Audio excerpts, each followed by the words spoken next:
नमस्कार मंडळी, मी नर्मदा गृहोद्योगातर्फे विजया गोखले आपलं सर्वांचं स्वागत करते।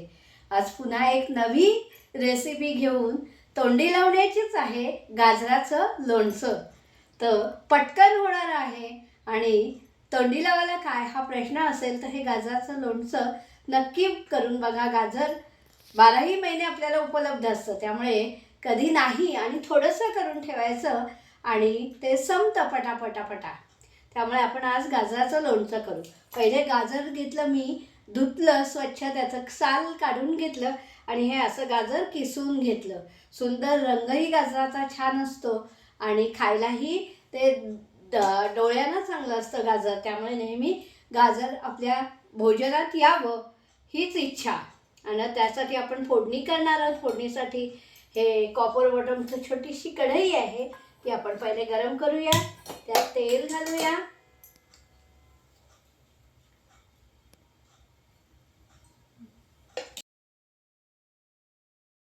आपण करतो फोडणीचं सामान आहेत मोहरी, तेल तापलेलं आहे आपलं, मोहरी, हिंग, जिरं नाही घातलं, लोणचं आहे म्हणून मी जिरं नाही घालत आहे, थोडीशी हळद आणि तिखट।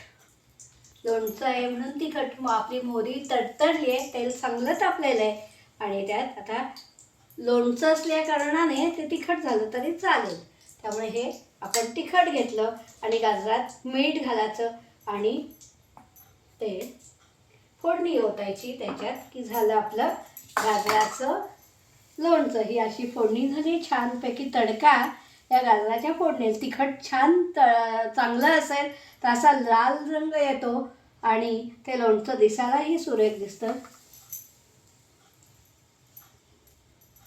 वास सुद्धा छान येतो तिखटाच्या फोडणीचा। त्याचं चांगलं ढवळून घ्यायचं आणि हे लगेच ताबडतोब खायला छान लागतं। पटकन होणार आहे, रोज करायचं काय। आता खमंग काकडी दाखवली, आता हे गाजराचं लोणचं। नेहमी अशा छान छान रेसिपी मी तुम्हाला दाखवत असते, त्या आवडल्यास नक्की लाईक करा, शेअर करा, सबस्क्राईब करा आणि मला रिप्लाय द्या। तुम्ही करत जा नेहमी, नक्की आवडेल। ह्या सगळ्या रेसिपी पुन्हा पुन्हा आपल्या खाण्यात आल्याच पाहिजेत, कारण त्या आपल्या पारंपरिक रेसिपी आहे। भारतीय खाणं हे उत्तम दर्जाचं आहे, म्हणून तर आपल्याकडे अनेक देशाचे लोक खाद्यसंस्कृती बघायला येतात आणि महाराष्ट्र तर पर्यटनामध्ये एक नंबर पर्यटन परदेशांचं आपल्या महाराष्ट्रात होतं। त्यामुळे जय महाराष्ट्र, धवीर महाराज की जय, नर्मदे हर।